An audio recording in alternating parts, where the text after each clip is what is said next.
Caleb Calhoun, raining on everyone's parade. He hates the NCAA basketball tournament.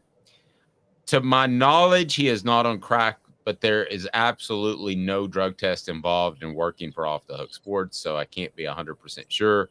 The NCAA takes care of our NIL guys, and I trust the rest of them. So here we go.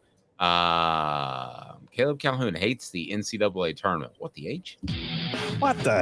What was he thinking? Release the hounds. The Dave Hooker Show. Keep cool. A presentation of OffTheHookSports.com.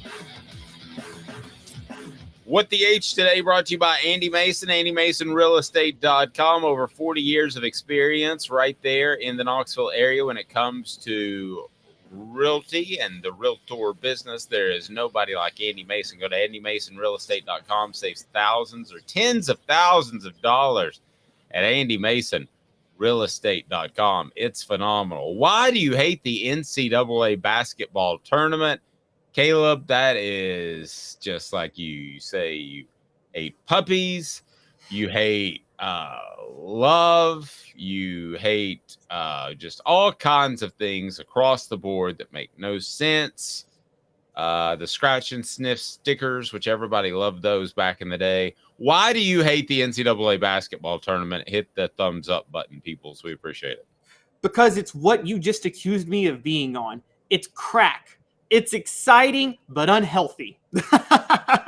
Okay. So, but I mean, look at maybe if you could just do crack one night and you didn't have access to it moving forward. If you just had access to crack, and I've never done crack, I don't know. But if you had access to crack and it really is as good as everybody says from the get, everybody says it's awesome in the beginning, and then you never match that high. So if you could only do crack in March for 2 weekends and then it's not accessible to you, well, is that so bad? I am not encouraging that. What I am saying is the rush of opioids, or I don't know if those are opioids, but the rush of I don't think crack's opioids. Yeah, I think that's straight street drugs. The rush of uppers, put it that way, crack, cocaine, regular cocaine, whatever. The rush of uppers. Espresso. Lots of espresso. It gives you a short-term pleasure and you forget about the long-term effects. March Madness, the whole organizational structure of college basketball, is set up to make the regular season completely irrelevant, to make us not care about the regular season at all, just so they can give you 3 weeks of excitement. On top of that, they want to give you 3 weeks of excitement. First of all, the Cinderella stories. Almost once every 5 years, maybe you get one of those, but almost always. Dave, how often is it that a Cinderella team wins it all? It's almost always one of the top 10, 15 teams winning it all. Well, we don't expect a Cinderella to win it all. We expect them to get to a Final Four. Let me hear from those in the message board. Do you think March Madness is a little bit overrated? I think Caleb is on the crack or something else. My crack-induced rant is, I've got so many worse things to say. Just it's partially about the sport of college basketball in general. I do not think, here's the deal, Caleb. I don't think that they're taking the regular season and just chucking it into the ocean for the sake of the tournament. I think it has happened, and they're like, what are we going to do about this? And there's not really a way to fix it at this point. I did hear some ideas of taking some of those interconference matchups that they have in Atlantis and all those sorts of things in November, and maybe moving it to the last week in January. After football, you're not competing with football, or maybe even after the Super Bowl. I think that would be a really good idea. I think a lot of us aren't aware when Tennessee plays Kansas and it's in the middle of November when you're thinking about Tennessee making the college football playoff. I think a lot of that goes on. So you could showcase some of those games, highly rated games. I think there's different things you could do. You've come up with some ideas that I thought were really good. If you win the regular season, you automatically get a berth. Then if you win the conference tournament, you automatically get a berth. So there's incentive to win the regular season. I would also go so far. I was thinking about this the other day. If you win the regular season, you are entitled to a higher seed than if a team sneaks in by winning the tournament in and of itself. Probably would be anyway. So I think there's a couple of different adjustments you could make, but I don't think the NCAA ever said to themselves, let's chuck the regular season just for the tournament. I don't think they did that by design. I think it happened. Well, it's happened now. And so it's ruined the regular season. On top of that, I think the NCAA, and I can never prove this, but I've watched enough selection shows to think that they purposely set up seeds where there are matchup disadvantages for the higher seed sometimes, or they make a lesser team a higher seed to sell the idea that there was an upset. I just brought up College of Charleston as my Cinderella. You want to know why they're my Cinderella, Dave?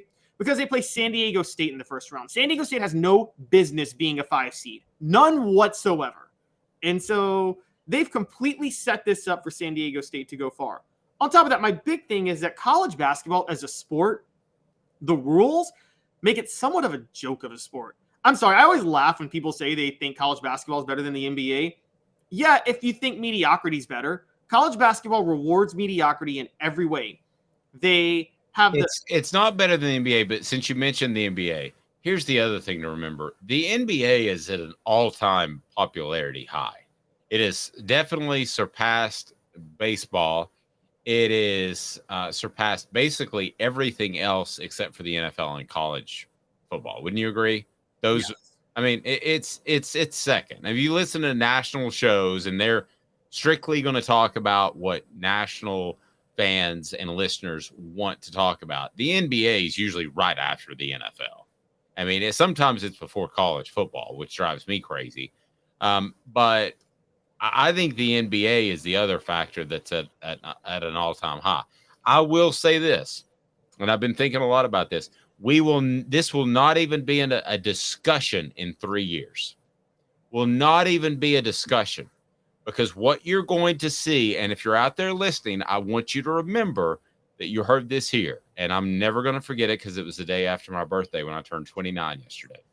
And thank you for all the birthday wishes. You're going to see the returns of the UNLVs and the Dukes of Leitners and Bobby Hurley. And there is one reason why, and it's 3 letters, and it's called NIL.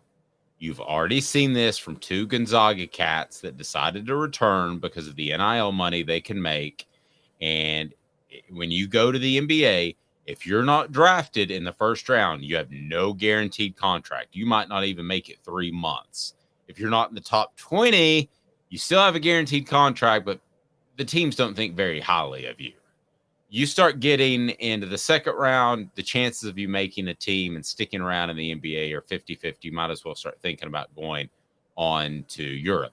This is why they created the G League, is to get these guys a little bit more playing time together. Well, now NIL money is going to keep them around. So that would be my argument to that.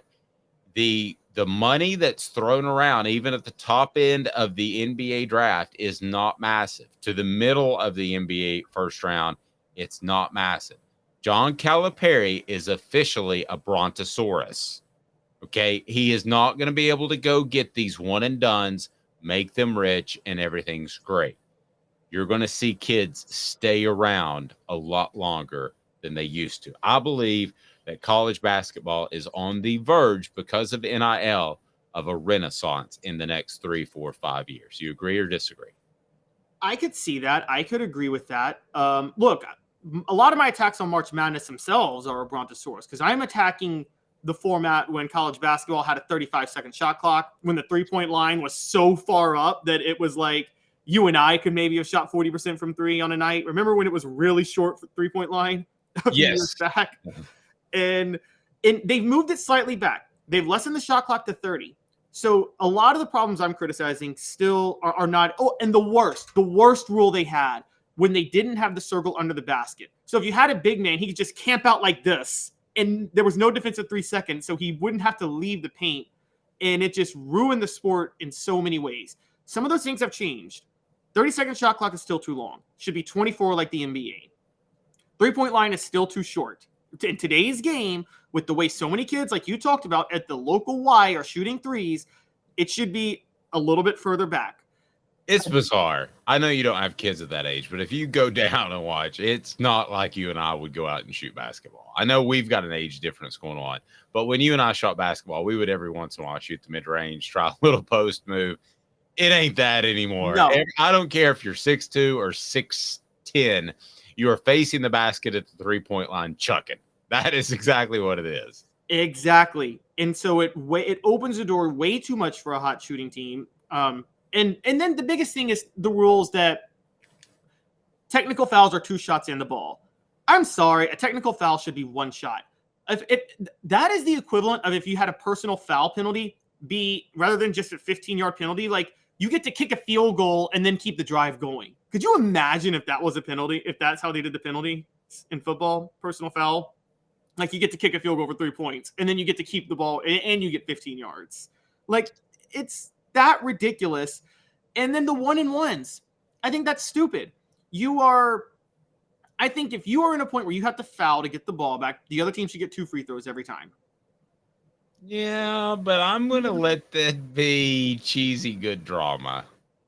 You're right, but fake drama. You're right, but still. So it's more rant about the sport itself is terrible. Travis says 100% there's an agenda. It's a money-making machine, Caleb. No proof needed. Also follow us on Twitter at the Dave Hooker or at OTH Sports Media. Reply from Neil says this team isn't going to the Sweet 16.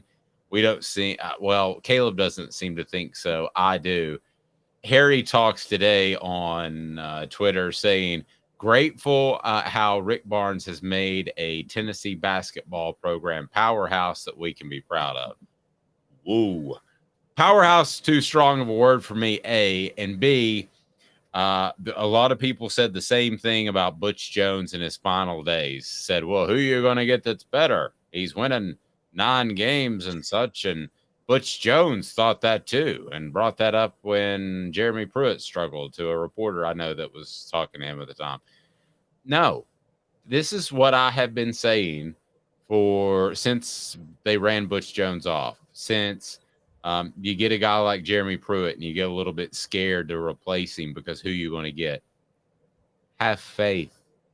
You have incredible facilities.